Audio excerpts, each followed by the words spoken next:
way so that it can produce some meaningful information. We need to arrange our data, we need to manage our data in such a way so that we can produce some meaningful information. To provide an appropriate way to structure the data, we need to know about data structures. That is why it is so useful to understand data structures. Data structure gives us the way to structure the data, to appropriately manage the data so that we can get some meaningful information from it. And not only that, we can use it whenever required in an efficient way.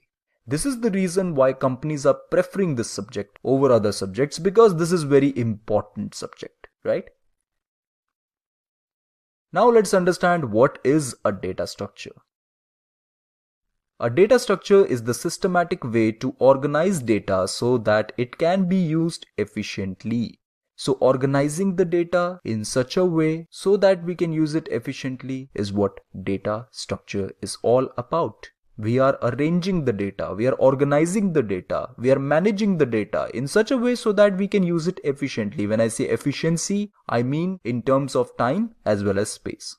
Let's see one example of a classical data structure, arrays.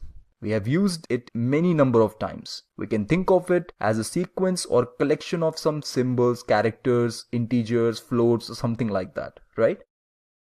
You can think of array as a data structure because it is helping us in managing the data in an appropriate way, actually in a sequential manner. Now here is an example why this data structure is so useful. Instead of creating multiple variables of same type, why not create an array to store all the values? Let's say I need 100 integers. Why do I require to create 100 variables for 100 integers when I can create a single array and store all the integers in them? Isn't that so? That is why arrays are so useful. Or you can think of one example like storing strings. You know that strings are nothing but sequence of characters, right? Let's say a string consists of 100 such characters. Now, are you going to create 100 variables for that?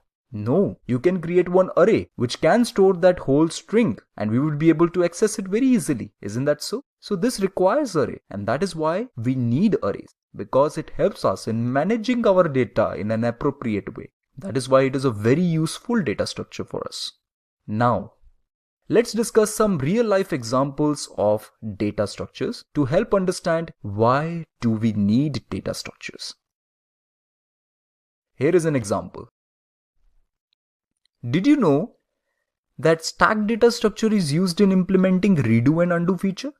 You know, this is the famous feature which we are using many number of times in our applications, right? One such application